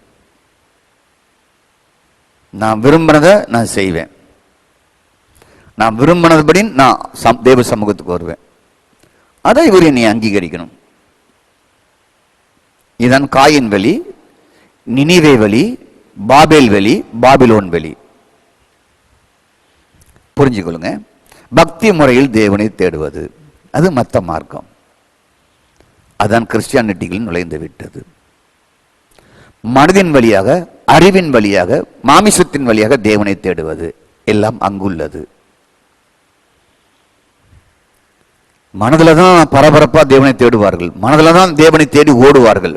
ஸ்தோத்திரம். உபவாச கூட்டம், வேதபாட கூட்டம், 3 நாள் 2ஆம் வருகையை பத்தி பேசுறாங்க, அந்திகிறிஸ்துவை பத்தி பேசுறாங்க. ஸ்தோத்திரம். கொரோனாவையும் இயேசு வருகையும் அடையாளமிட்டு பேசுறாங்க. இது அறிவின் வழியாக, மனதின் வழியாக தேவனை தேடுவது. நான் உங்களுக்கு என்ன கற்றுக் கொடுக்கிறேன்? வார்த்தை வழியாக. வார்த்தை ஆவியாக இருக்கிறது, தேவன் ஆவியாக இருக்கிறார், நீங்கள் ஆவியாக இருக்கிறீர்கள். வார்த்தை வழியாக, ஆவியின் வார்த்தை வழியாக, ஆவியின் தேவனே, ஆவியாக இருக்கிற நீங்கள் அவரை தேட வேண்டும். அங்குதான் அற்புதம் அடையாளங்களாக நடைபெறுகிறது. புரிகிறதா? அப்போ பக்தி வலையில் தேடு, மனம் மாமிசத்தின் முறையில் நீ தேடு. அப்புறம் சடங்கு வழியாய் தேடு. அவன் 40 உபவாசம் வைக்கிறான், இவன் 40 உபவாசம் வைப்பான். அவன் முழு ஜபம் வச்சான், இவன் ஒரு முழு ஜபம் வைப்பான். அவன் ஒரு பண்டிகை வச்சா இவனை ஒரு பேரின்ப பெருள் வைப்பான். கர்த்தருக்கு ஸ்தோத்திரம். மற்றவங்க என்னெல்லாம் செய்யறாங்களோ அதே மாதிரி டை அடிச்சு செய்யறது. கர்த்தருக்கு ஸ்தோத்திரம் உண்டாவதாக. இதெல்லாம் ஒரு சடங்கு மாதிரி மாறி போய்விட்டது பெந்தேகோஸ்து சபையிலிருந்து எல்லா சபையிலையுமே. கர்த்தருக்கு ஸ்தோத்திரம் உண்டாவதாக. நல்ல ஆவிக்குரிய சபையிலையுமே லென்த் நாள் முன்னால ஜபம், லென்த் நாள் முடிவின் ஜபம், ஸ்தோத்திரம் உண்டாவதாக, லென்த் நாள் ஜபம், சிறப்பு லென்த் நாள் ஜபம், இதெல்லாம் ஆவிக்குரிய சபைக்குள்ளே இருக்கு. இப்ப எல்லா சடங்கு உள்ள வந்துட்டு பாத்தீங்களா? இதான் புத்தி இல்லாத கலாத்தியரே, உன் இதயத்திற்குள்ளதான நான் இருக்கிறேன், உன் இதயத்துக்குள்ளதான் நான் அற்புதம் செய்யறேன். 3:5 4:6 கலாத்தியர்ல உன் இதயத்துல அப்பா பிதாவை என்று கூப்பிடக்கூடிய குமாரனுடைய ஆள் உன் இதயத்துக்குள்ளதானப்பா இருக்குது. நீ என்னப்பா சடங்கு வழியா என்னை தேடிட்டு இருக்கிற? போய் புத்தி கட்டவனே என்று கலாத்திய சபையை பார்த்து ஆவியானவர் கேட்கிறார். ஏன்னா அந்த சபையில செய்றாங்க, இந்த சபையில செய்றாங்க, இந்த சபையில செய்றாங்க, நம்ம சபையில எவனும் வரமாட்டான் இல்ல. அதுக்கு ஒரு போர்டு வச்சாச்சு, நீ வா இங்கதான் இருக்கு, அதெல்லாம் இருக்கு, இது குருத்தோல நோயல் அப்படின்னு சொல்லி எல்லாம் இது எல்லாமே இந்த சடங்கெல்லாம் இப்போ ஆவிக்குரிய சபைகள் தாராளமா வந்துட்டு ரொம்ப சூப்பரா இருந்த ஆவில முதிர்த்தடைந்த போதெல்லாம் இதை செய்ய ஆரம்பிச்சிட்டாங்க. இப்போ ஆவிலை தேடுவது இல்லாமல் போய்விட்டது. மாமிசம் மனசிலும் தேடுவது வந்து விட்டது. அறிவில் தேடுவது வந்து விட்டது. ஆகதான் வாழ்க்கை இல்ல, பேச்சு ஒண்ணு, பிரசங்கம் ஒண்ணு, வாழ்க்கை ஒன்றாக இருக்கிறது. செய்தி கேட்பது ஒண்ணு, வாழ்வது ஒன்றாக இருக்கிறது. ஸ்தோத்திரம். அப்புறம் பாரம்பரியங்கள் உள்ளே நுழைந்து விட்டது. சண்டே ஆராதனை இப்படிதான் இருக்கணும், மக்கள்லாம் இப்படிதான் வரணும், மக்கள் இப்படிதான் இருக்கணும், 3 மணி நேரம்னா 3 மணி நேரம் தான் இருக்கணும், இப்படிதான் பண்ணணும் சண்டே ஆராதனை. பாரம்பரியமாய் உள்ள வந்து விட்டது. ஆவினால் தேடுவது, ஆவினால் அற்புதங்களை அனுபவிப்பது, ஆவில் இருக்கிற தேவனை கண்டு களி கூர்ந்து அவரோடு ஒரே மாமிசமா ஒரே ஆவியாக இணைவது, அதெல்லாம் எல்லாம் போயிட்டு அதான் லைஃப் இல்லைங்கிறேன், வாழ்க்கை இல்லைங்கிறேன். கலாச்சாரம் வந்து விட்டது, நல்ல போதனைகள் வந்து விட்டு, சைக்காலஜி மாதிரி கிறிஸ்டியானிட்டில நல்ல சைக்காலஜி போதனைகள் வந்து விட்டது. அதை ஆராய்ச்சி பண்ணி, இதை ஆராய்ச்சி பண்ணி, அதை ஆராய்ச்சி பண்ணி, இதை ஆராய்ச்சி பண்ணி, இந்த ஆராய்ச்சி இது சொல்லுது, இந்த ஆராய்ச்சி இது சொல்லுது. ஆவியானவர் என்னையா சொல்றாரு? ஆராய்ந்து பாரு, உன் விசுவாசத்தை நீ சோதித்து பாரு, உன் விசுவாசத்தை நீ பரிசித்து பாரு. கிறிஸ்து உன் ஆவியில் இருக்கிறாரே, அறியலையா? கிறிஸ்து உன்னுடைய உனக்குள் இருக்கிறாரே, நீ அறியவில்லையா? ஸ்தோத்திரம். இந்த ஆராய்ச்சி அது சொல்லுது, அந்த ஆராய்ச்சி இது சொல்லுது, இந்த ஆராய்ச்சி சொல்லுது. இதுதான் கிறிஸ்டியானிட்டிக்கு டேஞ்சர். பரிதபிக்கப்பட்ட மக்கள். கர்த்தருக்கு ஸ்தோத்திரம். அப்போ இத மாதிரி போதனைகள் உள்ளே வந்து ஆவியின் தேவனே ஆவினால் தேடுவது, ஆவியில் அவரை அனுபவிப்பது, ஆவியில் அவர் செய்கிற அற்புதங்களையும் அடையாளங்களையும் அருள் செயல்களையும் அனுபவிப்பது. ஸ்தோத்திரம். இவர்கள் மூலமாக அருள் செயல்களையும் அற்புதங்களையும் இவர்கள் மூலமாய் மற்றவர்களுக்கு செய்வதெல்லாம் திருச்சபை இழந்து விட்டது. அதான் பரிதபிக்கப்பட்ட நிலைமையில் திருச்சபை இருக்கிறது. மீண்டும் ஆதி நிலைக்கு, அப்போஸ்தலருக்கு, ஆவியின் நிலைமைக்கு திரும்ப வேண்டும் சபையானது. ஸ்தோத்திரம். இந்த புத்தி இல்லாத கலாத்திய சபை பார்த்து சொல்லுகிறார், கலாத்தியர் 3:1 சிலுவையில் அறையப்பட்ட இயேசு உங்களுக்குள் வெளிப்படுத்தப்பட்டு இருக்கிறாரே. சிலுவையில் அறையப்பட்ட இயேசு உங்களுக்குள் வெளிப்படுத்தப்பட்டு இருக்கிறாரே.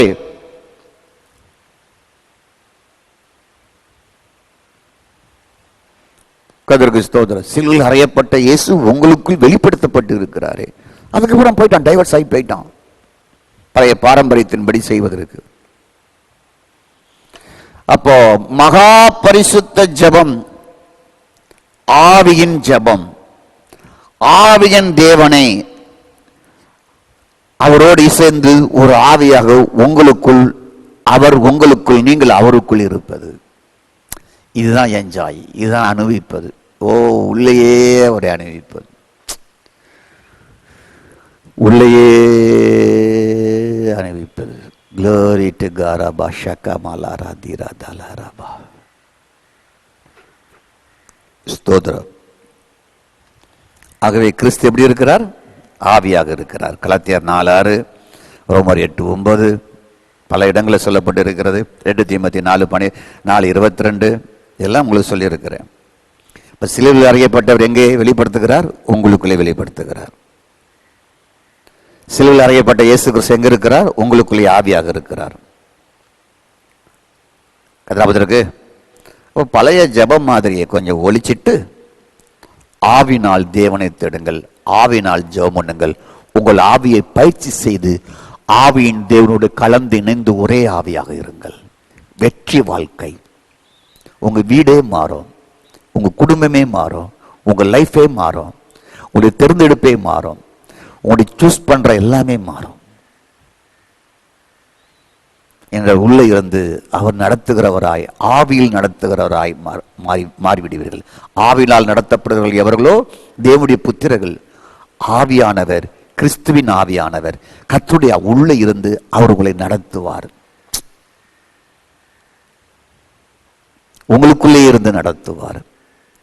நீங்க முன்ன நீங்களே நடந்தீங்க, இப்ப அவர் உங்களை நடத்துகிறார்.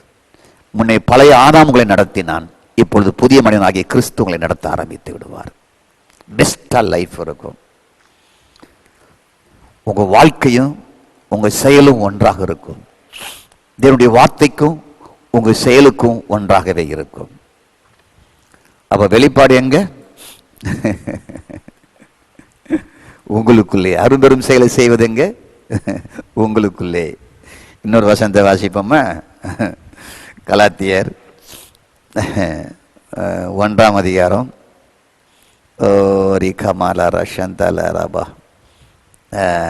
வாசிப்போம், சரியா இருக்குன்னு நினைக்கிறேன். கர்த்தருக்கு ஸ்தோத்திரம். 16 தம்முடைய குமாரனை நான் புறஜாதியிடத்தில் சுவிசேஷமாய் அறிவிக்கும் பொருட்டு அவரை எனக்குள் வெளிப்படுத்த சித்தமாயிருந்த பொழுது, எனக்குள் வெளிப்படுத்த. வெளிப்பாடு எங்க? எனக்குள். கலாத்தியர் 3:5 அற்புதம் எங்க? எனக்குள். அரும்பெரும் செயல்கள் செய்வது எங்க? நமக்குள். கிறிஸ்து எங்க இருக்கிறார்? உங்கள் ஆவியோடு. குமாரன் ஆவி எங்க இருக்கிறது? உங்கள் இதயத்திற்குள்ளே.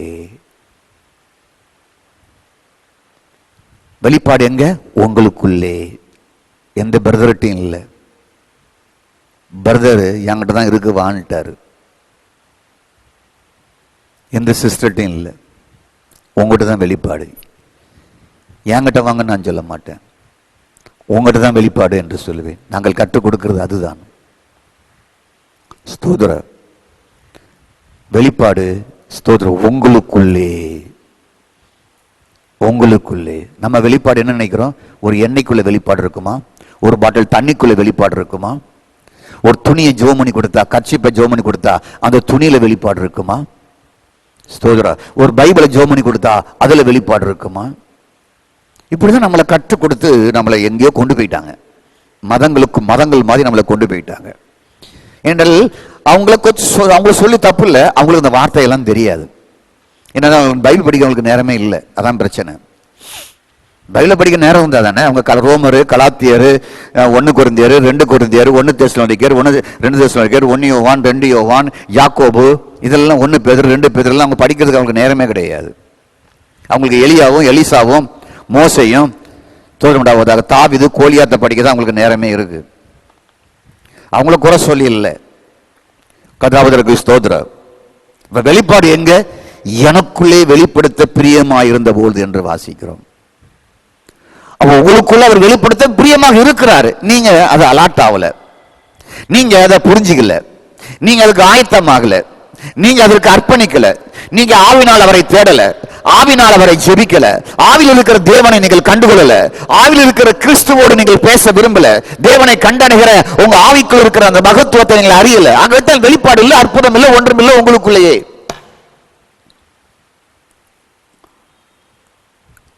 கர்த்தருக்கு ஸ்தோத்திரம்.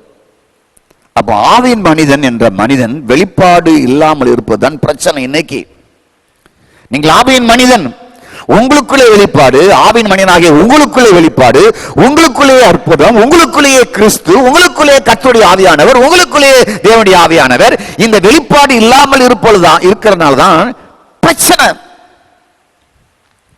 என்ன பிரச்சனை? தேவன் எங்கே என்று தெரியாத பிரச்சனை. ஓகே, ஹலோ, இருக்கீங்களா? ஆவியின் மனிதன் என்ற வெளிப்பாடு உங்களை பத்தியே உங்களுக்கு தெரியல, அதான் பிரச்சனை. ஒண்ணு, நீங்கள் யார்? ஆவியின் மனிதன். மாமிசத்தில் வாழ்றீங்க, ஆனால் ஆவியின் மனிதன். தேவன் யார்? ஆவியின் பிதா. அவர் எங்கே இருக்கிறார்? உங்களுக்குள்ளே இருக்கிறார். பிரச்சனை என்ன? நான் ஆவியின் மனிதன் என்று உங்களுக்கே தெரியாது. ஸ்தோத்திரம். உங்க ஆவிக்குள்ள ஆவியின் தேவன் இருக்கிறார் என்று தெரியாம இருப்பதே பிரச்சனை. அடுத்த பிரச்சனை என்ன? உங்க ஆவிக்குள்ள அவர் இருக்கிறாருங்கிறது தெரியாம இருக்கிறது பிரச்சனை. இது சொல்லி கொடுக்காம இருக்கிறது பிரச்சனை. ஸ்தோத்திரம். மூணாவது பிரச்சனை ஒன்று சொல்லட்டுமா உங்களுக்கு? ஆவியின் தேவனோடு ஒரே ஆவியாக இல்லாமல் இருப்பது, அது அடுத்த பிரச்சனை. ஆவியின் தேவனோடு ஒரே ஆவியாக இருப்பது என்பதை அறியாமல் இருப்பது அடுத்த பிரச்சனை. ஸ்தோத்திரம். அதுக்கு அடுத்த பிரச்சனை, ஆவியின் தேவனோடு இணையும் போதுதான் எனக்குள்ளே வெளிப்பாடு இருக்கிறது என்று அறியாமல் இருக்கிறது அடுத்த பிரச்சனை. என் ஆவில் தான் தன்னை வெளிப்படுத்துகிறார், என் ஆவிக்குள் தான் அற்புதம் செய்கிறார் என்று தெரியாமல் இருக்கிற பிரச்சனை. கர்த்தருக்கு ஸ்தோத்திரம். இப்படி இலகுவான வழியெல்லாம் கர்த்தர் வைத்திருக்கும் போது நான் போராடிக்கிட்டு புலிசோர் கட்டிட்டு எங்கெங்க போறேன் என்று இருக்குது இல்லையா, அதுதான் அடுத்த பிரச்சனை. அது இப்படி இலகுவாக எனக்குள்ளே ஆவியானவர் இருந்து எனக்குள்ளே அற்புதம் செய்கிறார், எனக்குள்ளே கிறிஸ்து இருக்கிறார், எனக்குள்ளே குமாரன் ஆவி இருக்கிறது, எனக்குள்ளே கர்த்தருடைய ஆவி இருக்கிறது, ஒரே ஆவியோட அவர் இசைந்திருக்கிறார், எனக்குள்ளே வெளிப்படுத்துகிறார், எனக்குள்ளே அற்புதம் செய்கிறார். இது எல்லாம் தெரிஞ்சு, இது எல்லாம் இருந்தோம், இந்த இலகுவான முறை இருந்தோம், இந்த இலகுவான முறையை தெரியாம ஊரை சுத்திட்டு இருக்கோம் பாத்தீங்களா, அதுதான் அதுக்கு அடுத்த பிரச்சனை. எந்த மாடிக்கு போலாம், எங்க போய் உட்காந்துருக்கலாம், எங்க யார் வந்து என்ன சொல்லி தர மாட்டாங்க, எங்கேயாவது 2 பாட்டு தண்ணி எண்ணெயை ஜோமணி தண்ணியை ஜோமணி தர மாட்டாங்க, காத்துட்டு இருக்க பார்த்தீங்களா, அதுதான் கொடுமையான பிரச்சனை. இதெல்லாம் ஆவியில் வைத்திருக்கிறார் என்று ஆவியில் ஜெபிக்காமல் மனதிலே ஜெபித்து தேடுகிறோம் அல்லவா, அதுதான் தலை பிரச்சனை, பெரிய பிரச்சனை. ஆவினால் தேடாமல் மனதிலேயே தேவனை தேடுகிறோம் அல்லவா, அதுதான் பெரிய பிரச்சனை. அதுக்கடுத்தால் ஒரு பிரச்சனை இருக்கு. உலமும் தேவன் உங்களுக்கு தியாகம் பண்ணி ஏற்படுத்தி வைத்திருக்கும் பொழுது, இப்படிப்பட்ட மகத்துவமான உயிரை உங்களுக்கு கொடுத்திருக்கும் பொழுது, ஸ்தோத்திரம், பிரைஸ் காட், இது எதையுமே பெறாமல் வெளிப்பாட்டை பெற, அற்புதத்தை பெற ஊராய் தேடி போறோம் அல்லவா, அதுதான் கடைசி பிரச்சனை. கர்த்தருக்கு ஸ்தோத்திரம். இப்படிப்பட்டவர்களை பார்த்துதான் புத்தி இல்லாத கலாத்தியரே என்று சொல்லுகிறார் ஆவியானவர்.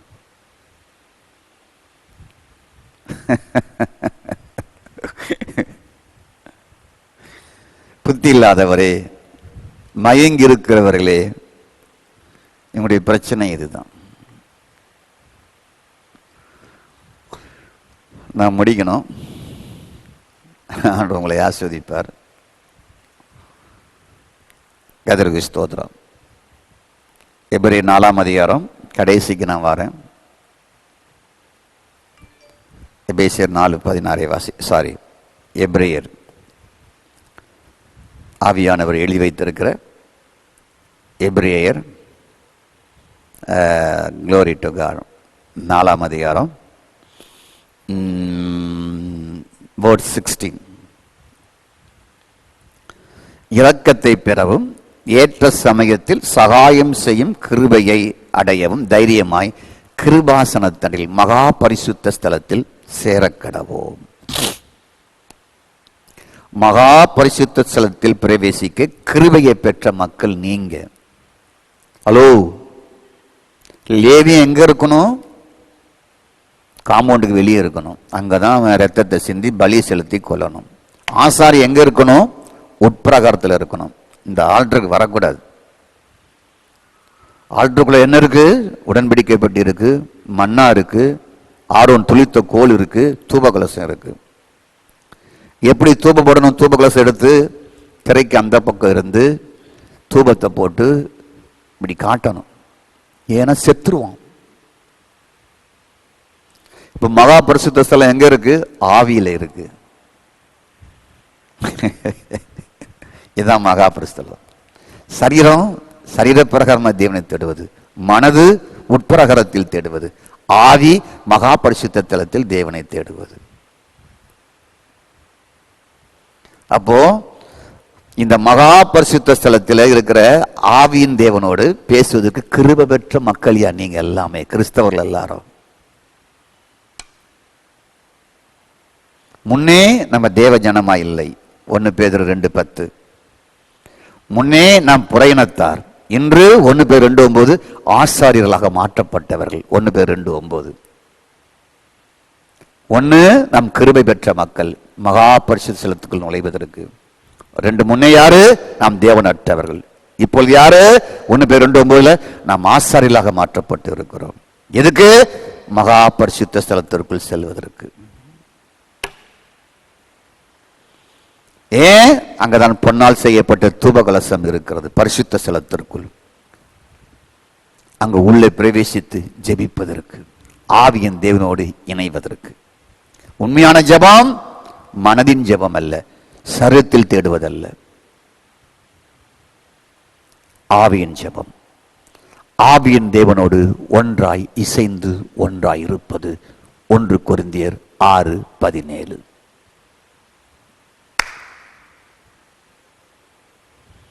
தேவனுடைய அற்புதங்கள் மனதில் தேடுவது, சரத்தில் தேடுவது. இது வீழ்ச்சியின் மனிதன் மூலமாய், அறிவு விருட்சத்தின் மூலமாய் வந்தது. அறிவு கண்ணால் பார்க்கக்கூடியதை நம்பும், மனதால் தேடுவதை நம்பும். ஆவியின் மனிதன் உள்ளான மனிதன், அவன் உங்களுக்குள்ளே இருக்கிறான். நீங்கள் அடிக்கடி நான் ஆவியின் மனிதன், நான் ஆவினால் அவரை தேட வேண்டும். ஸ்தோத்திரம். நான் ஆவியின் மனிதன், நான் ஆவியினால் தேவனை தேட வேண்டும். ஆவியின் தேவனோடு இசைந்து நான் இருக்க வேண்டும். அப்பொழுது என்ன நடக்கும்? உங்களுக்குள் ஆவி அளித்து உங்களுக்குள்ளே அற்புதம் செய்வார். கலாத்தியர் 3:5. எப்படி? ஆவியின் தேவனோடு நீங்கள் ஆவியில் இசைந்திருக்கும் பொழுது என்ன செய்வாராம்? உங்களுக்கு ஆவியை அளித்து உங்களுக்குள்ளே அற்புதம் செய்வாராம். அப்போ அற்புதத்தை பெறுவது ஏதாவது கலத்தணுமா? ஏதாவது பொருத்தனை பண்ணணுமா? ஏதாவது மாற்றணுமா? மேலே போட்டு உடைய ஏதாவது மாங்கலியத்தை கலத்தி கொடுக்கணுமா? கொலுசை கலத்தணுமா? கம்மலை கலத்தணுமா? இதெல்லாம் மதம். அந்த மதம் பெந்தேகோஸ்துக்குள்ளேயும் வந்துட்டு அங்குதான் சாமி கிட்ட இதெல்லாம் செய்வாங்க.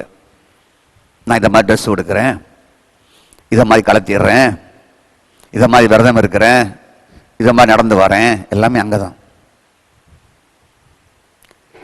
ஆவிக்குரிய சபைக்கு என்ன கற்றுக் கொடுத்துட்டாங்க? இதே கற்றுக் கொடுத்துட்டாங்க. நீ பொருத்தனை பண்ணு, நீ கலத்து, நீ அதை பண்ணு, இதை பண்ணு என்று கற்றுக் கொடுத்துட்டாங்க. அற்புதம் எப்படி?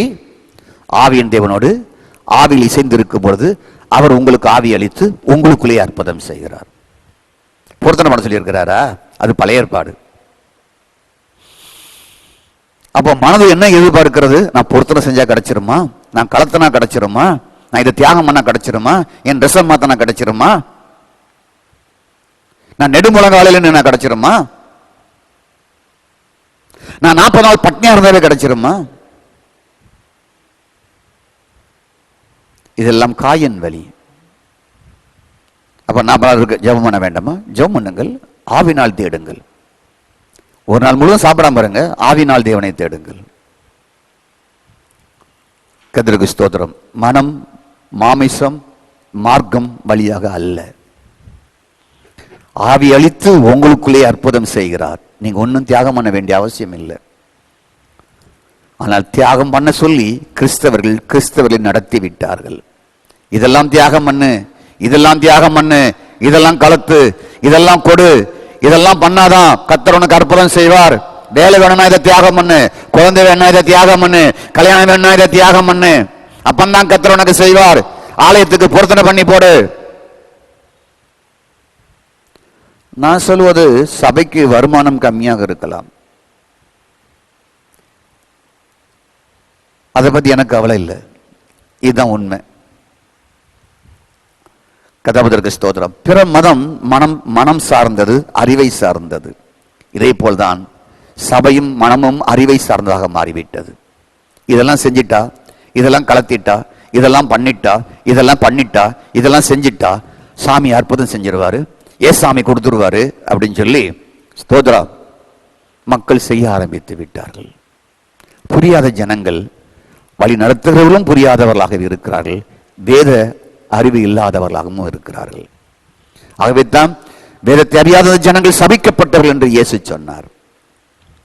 அப்ப நம்ம எதையாவது எப்படியாவது பெறணும் என்பதற்காக எதையாவது வெறுக்கிறோம், எதையாவது விடுறோம், எதையாவது தியாகம் பண்றோம், எதையாவது பொருத்தனை பண்றோம். எப்படியாவது பெறணும், எப்படியாவது வேலையை பெறணும், எப்படியாவது வெளிநாட்டுக்கு போகணும், எப்படியாவது குழந்தை பெறணும், எப்படியாவது பாஸ் பண்ணணும், எப்படியாவது வீடு கட்டிடணும், எதையாவது பண்ணிடணுங்கிறதுக்காக எதையாவது செஞ்சு எதையாவது பண்ணி எதையாவது அற்புதத்தை பெற்றலாங்கிறாங்க. இல்லை, உங்களுக்குள்ளே ஆவி அளித்து உங்களுக்குள்ளே அற்புதம் செய்கிறார். ஸ்தோத்திரம். அவர் நமக்குள்ளே அரும்பெரும் செயல்களை அவர் செய்கிறார். கர்த்தருக்கு ஸ்தோத்திரம். அவர் குமாரனை எனக்குள்ளே வெளிப்படுத்த அவர் சித்தமாயிருந்தார். ஸ்தோத்திரம். அற்புதம் பெறுவது உங்கள் ஆவிக்குள், உங்களுடைய பரிசுத்த ஸ்தலத்திற்குள். கர்த்தருக்கு ஸ்தோத்திரம். ஆகவே அங்குதான் தேவனோடு ஒரே ஆவியாக மாறுவது, இசைந்திருப்பது உண்டாகிறது. கர்த்தருக்கு ஸ்தோத்திரம். அப்ப எந்த செயல் மூலமாக, நாம் எந்த தியாகத்தின் மூலமாக அவர் அற்புதம் செய்வதே இல்லை. இயேசு அப்படி ஏதாவது செஞ்சாரா? யாராவது தியாகம் பண்ணி? ஒண்ணுமே செய்யல. கர்த்தருக்கு ஸ்தோத்திரம் உண்டாவதாக. இப்போ நம்ம என்ன பழகிட்டோம் என்றால், இப்படி எல்லாம் பண்ணாதான் சாமி செய்யும், அந்த சாமியா தான் இந்த சாமியும், ஏதாவது கலத்தினாதான் ஏதாவது கொடுத்தாதான் அவர் ஏதாவது இறங்குவாரு. ஸ்தோத்திரம் உண்டாவதாக. சரி, இந்த வீட்டை வித்து கொடுத்துருவோம், பிரைஸ் இந்த பொருளை வித்து கொடுத்துருவோம், இதை கலத்தி கொடுத்துருவோங்கிறத எல்லாம் பண்ண ஆரம்பிச்சுட்டாங்க. ஸ்தோத்திரம் உண்டாவதாக. இந்த செய்தியை கேட்கிறவங்க இதோட நிப்பாட்டுங்க. கர்த்தருக்கு ஸ்தோத்திரம் உண்டாவதாக. ஆகவே கலாத்தியர் 3:5 படி ஸ்தோத்திரம் அற்புதத்தை நம்முடைய ஆவிக்குள்ளே நடப்பிக்கிறார், மகா பரிசுத்த ஸ்தலத்துக்குள்ளே நடப்பிக்கிறார். அதை உள்ள அணுவிங்க. உள்ளே இருக்கிறார், உள்ளே இருக்கிறார், ஆவிக்குள்ளே இருக்கிறார், ஆவிக்குள்ளே அற்புதம் செய்கிறார், ஆவிக்குள்ளே வெளிப்படுத்துகிறார், ஆவியிலே உலாவுகிறார், ஆவியோடு இசைந்து இருக்கிறார், உங்களுக்குள்ளே தன்னை வெளிப்படுத்துகிறார், உங்களுக்குள்ளே மரித்து உயிர்த்தெழுந்த இயேசு உங்களுக்குள்ளே வாசம் பண்ணுகிறார். ஸ்தோத்திரம். தேவனை காண்கிற இடம், கடவுளை காண்கிற இடம் உங்கள் ஆவிக்குள், அற்புதம் பெறுகிற இடம் உங்கள் ஆவிக்குள், வெளிப்பாட்டை பெறுகிற இடம் உங்கள் ஆவிக்குள். வெளிப்பிரகாரத்தில் அல்ல, உட்பிரகாரத்தில் அல்ல, மகா பரிசுத்த ஸ்தலத்திற்குள். அந்த மகா பரிசுத்த ஸ்தலம் உங்கள் ஆவிதான். God bless you. இதே தொடர்ச்சியை அடுத்த நிகழ்ச்சியில் நம்ம பார்ப்போம். Time pass. அவன் உங்களை ஆசீர்வதிப்பார். ஸ்தோத்திரம். இந்த வார்த்தையை கடவுள் கூட பேசினார். இந்த செய்தியை ரிப்பீட் பண்ணி பாருங்க. மாமிசம் மனதில் ஆண்டவரை தேடாமல், சரத்தில் தேடாமல், ஆவியின் வார்த்தை கொண்டு ஆவியினாலே தேவனை தேடுங்கள். உங்களுக்குள்ளேயே அற்புதம் செய்கிறார், உங்களுக்குள்ளேயே வெளிப்படுத்துகிறார். அரும்பெரும் செயல் எல்லாம் நமக்குள்ளேயே அவர் செய்கிறார் என்பதை நாம் புரிய வேண்டும், நாம் அறிய வேண்டும். இதுவரைக்கும் நீங்கள் இப்படிப்பட்ட வார்த்தையை யாரும் உங்களுக்கு சொல்லாமல் இருந்திருக்கலாம். சொல்லாமல் இருக்கிறதுனாலே கர்த்தருக்கு ஸ்தோத்திரம் இல்லாமல் இல்லை. ஆனால் வேதத்தில் அதை எல்லாம் வெளிப்படுத்தி வைக்கப்பட்டு இருக்கிறது. கர்த்தருக்கு ஸ்தோத்திரம். நான் ரோமன் கத்தோலிக் பைபிள்ல ஒரு வார்த்தையை வாசித்து முடிக்கிறேன். இஸ்ராயல் மக்களே, நீங்கள் இந்த வார்த்தையை கேளுங்கள். கடவுள் நாசரேத் இயேசுவின் வழியாக உங்கள் நடுவில் வல்ல செயல்களையும் அரும் செயல்களையும் அடையாளங்களையும் செய்து அவர் இன்னார் என்று உறுதியாக காண்பித்தார். நீங்கள் இதை அறிந்ததே. உங்கள் நடுவில் அரும் செயல்கள், வல்ல செயல்கள், அடையாளங்கள் செய்தது இன்று உறுதியா நீங்க பார்த்தீங்க என்று போடப்பட்டு இருக்கிறது. கர்த்தருக்கு ஸ்தோத்திரம். உங்கள் நடுவில் உங்களுக்குள்ளேயே அற்புதம் செய்கிறவர் இன்றும் இருக்கிறார். கர்த்தருக்கு ஸ்தோத்திரம். அவர் வேறு எங்கும் இல்லை. Glory to God. ஸ்தோத்திரம். நாம் அவரை தேட வேண்டிய, எங்கும் தேட வேண்டிய அவசியம் இல்லை. கர்த்தருக்கு ஸ்தோத்திரம். உங்களுக்குள்ளே இருக்கிறார். கர்த்தருக்கு ஸ்தோத்திரம். இன்னொரு வேத டிரான்ஸ்லேஷனை வாசிக்கிறேன். இது உலக மொழிபெயர்ப்பு. இஸ்ரவேல் மக்களே, நான் சொல்வதை கேளுங்கள். நாசரேத்தூர் இயேசுவின் மூலம் கடவுள் உங்கள் நடுவில் வல்லமையான செயல்களை, அற்புதங்களை, அடையாளங்களை செய்து அவர் யார் என்பதை உங்களுக்கு வெளிப்படுத்தி காட்டினார். கர்த்தருக்கு ஸ்தோத்திரம். அவர் தான் யார் என்பதை உங்களுக்குள்ளேயே அற்புதங்களை செய்து வெளிப்படுத்தி காட்டுகிறார். கண்களை மூடி ஜெபம் பண்ணுங்கள். உங்களுக்குள்ளேயே ஆவினால் ஜெபம் பண்ணுங்கள். மகா பரிசுத்த ஸ்தலத்துக்குள் தான் அவரை சந்திக்க முடியும். அங்குதான் ஆவியின் ஜெபம். உங்க வீட்டுக்குள்ளே ஜெபம் பண்ணலாம், உங்க அறைக்குள்ளேயே ஜெபம் பண்ணலாம். உங்க ஆலயத்திற்குள்ள ஒரு சின்ன ஜெபம் இருக்கும் என்றால் அந்த ஜெப அறைக்குள்ள உட்கார்ந்து நீங்க ஜெபம் பண்ணலாம். ஸ்தோத்திரம். 24 மணி நேரமும் வார்த்தையை சொல்லி உங்க மனசுக்குள்ளே நீங்க சமைக்கும் போது, நடக்கும் போது உங்கள் ஆவியின் தேவனோடு நீங்கள் இடைப்பட்டு கொண்டே இருக்கலாம். எனக்குள்ளே அற்புதம் செய்கிறவரே, என் கேன்சரை குணமாக்கும், என் நோயை குணமாக்கும், என் வயிற்று வலியை குணமாக்கும், என் கர்ப்பப்பையை குணமாக்கும், என் கண்களை குணமாக்கும், என் நரம்பை குணமாக்கும், என் நரம்பு பலவீனங்களை குணமாக்கும். சொல்லிக்கொண்டே இருங்கள். ஸ்தோத்திரம். இப்பொழுதே நீங்கள் சொல்ல ஆரம்பிங்கள். என் எலும்புகள் எல்லாம் குணமாக்கும் ஆண்டவரே. ஸ்தோத்திரம். என் படுக்கை எல்லாம் மாற்றி போடுங்க ஆண்டவரே. எனக்குள்ளேயே அற்புதங்கள் செய்யலாம் ஆண்டவரே. என்னுடைய சுகர் வியாதி எல்லாம் ஆண்டவரே நீங்கள் அற்புதமாக்குங்க ஆண்டவரே. ஸ்தோத்திரம். Praise God. ஸ்தோத்திரம். என் கண் மங்களாக இருக்கிறது, என் பார்வைக்குள் ஒரு பெரிய அற்புதம் செய்யுங்க. எனக்குள்ளேயே அற்புதம் செய்றீங்க. அரும் பெரும் செயல்களை எனக்குள்ளேயே செய்றீங்க. சொல்லுங்க. கர்த்தருக்கு ஸ்தோத்திரம். உங்களுடைய பேக் பெயினுக்காக ஜெபம் பண்ணுங்கள். ஓ காட், உங்கள் தலைவலிக்காக ஜெபம் பண்ணுங்கள். ஓ காட், கற்பம் செத்து போய் இருக்கிற உன் கற்பத்திற்காக ஜெபம் பண்ணுங்கள். உங்களுக்குள்ளேயே அற்புதம் செய்கிறார். ஸ்தோத்திரம். உனக்குள்ள இருக்கிற தரித்திரத்தை விரட்டி ஓ காட் ஆசீர்வாதத்தை உங்களுக்குள்ளேயே வைக்கிறார். அதற்காக ஜெபம் பண்ணுங்கள். அவருக்காக ஜெபம் பண்ணுங்கள். கர்த்தருக்கு ஸ்தோத்திரம். Glory to God. Hallelujah. Glory to God. வேறு எங்கும் அற்புதம் அல்ல. நீங்கள் எந்த தியாகம் பண்ண வேண்டிய அவசியம் இல்லை, எந்த பொருத்தனை பண்ண வேண்டிய அவசியம் இல்லை. உங்களுக்குள்ளேயே அற்புதம் செய்கிறார். Glory to God. உங்களுடைய கல்லீரல் வீக்கங்கள் மாறும். கர்த்தருக்கு ஸ்தோத்திரம். Glory to God. உங்களுடைய டியூமர் எல்லாம் மாறும். தாங்க முடியாத பிரச்சனைகள் எல்லாம் மாறும். ஓ காட் ஸ்தோத்திரம். உங்களுடைய ஒற்றை தலைவலிகள் எல்லாம் மாறும். Glory to God. ஸ்தோத்திரம். முடியாத எல்லா காரியங்களையும் அற்புதமாய் உங்களுக்குள்ளே இப்போது அவர் செய்கிறார். விக்காமா காலாரா சாந்தா லாரா தூரா தாலாரா. ஆவியின் தேவன், ஆவியின் பிதா உங்கள் ஆவிக்குள்ளேயே இப்போது அற்புதம் செய்கிறார். இப்போது அற்புதத்தை உண்டாக்குகிறார். உங்களுக்குள் இருந்து மகாபெரிய விடுதலையை உங்கள் ஆவிக்குள் இருந்து உங்களுக்கு அனுமதிக்கிறார். Glory to God. விக்காமா காலாரா சாந்தா லாரா தூரா தாலாரா. ஏவி மக்காஷாலா காரா தூரா தாலாரா பௌஷியா கபாதியா தரவா. இயேசுவின் நாமத்தில் பிதாவே, ஆமென். என் ஆத்துமாவே கர்த்தரை ஸ்தோத்திரி, என் முழு உலகமே பரிசுத்த நாமத்தை ஸ்தோத்திரி. என் ஆத்துமாவே கர்த்தரை ஸ்தோத்திரி, கர்த்தர் செய்த சகல உபகாரங்களை மறவாதே. ஆமென். Thank you.